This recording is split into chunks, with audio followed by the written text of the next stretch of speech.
আসসালামু আলাইকুম। ভারতবর্ষের হিন্দুরা এমন এক নিকৃষ্ট জাতীয়রা, মানে ইহুদিদের মতো, সেম টু সেম ইহুদিদের মতো এমন এক নিকৃষ্ট জাতীয়রা, মানে বলার মতন না। এই তিনটা ছেলেরা দেখেন কি করতেছে। ওদের অপরাধ, ওরা কলেজের ভিতরে নামাজ পড়ছে, ঠিক আছে, কানে ধরাইছে, কানে ধরায় ভিডিও করছে এবং সোশ্যাল মিডিয়াতে ছাড়ছে। যখন ছেলেটা বলছে যে না তারা নামাজ পড়বে না, তখনই সাথে সাথে তাদের জয় শ্রীরাম স্লোগান শুরু করছে। মানে তাদের মুসলমান দেখলেই শুধু এই স্লোগানের কথা মনে পড়ে।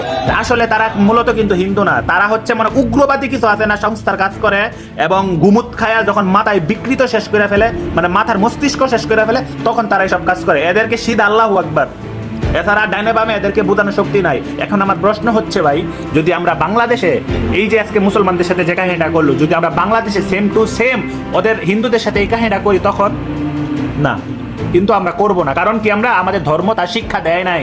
আমাদের ধর্ম শিক্ষা দিছে প্রত্যেকটা ধর্মের মানুষদের উপর সহানুভূতিশীল হওয়া। কিন্তু সহানুভূতিশীল এই না যে আপনি আমার দুর্বলতা নিয়ে আপনি আমার ধর্মের উপর আঘাত করবেন, যেটা ইন্ডিয়াতে প্রতিনিয়ত করতেছে আমাদের মুসলিম ভাই বোনদের উপর। কিন্তু হ্যাঁ, এটা একটা সময় শেষ হবে ইনশাআল্লাহ, ওয়াজ্জাউজাল অতি শীঘ্রই শেষ হবে, সেটা গাজ্জাতুল হিন্দের মাধ্যমে। ওয়েট অ্যান্ড ওয়াচ ইনশাআল্লাহ।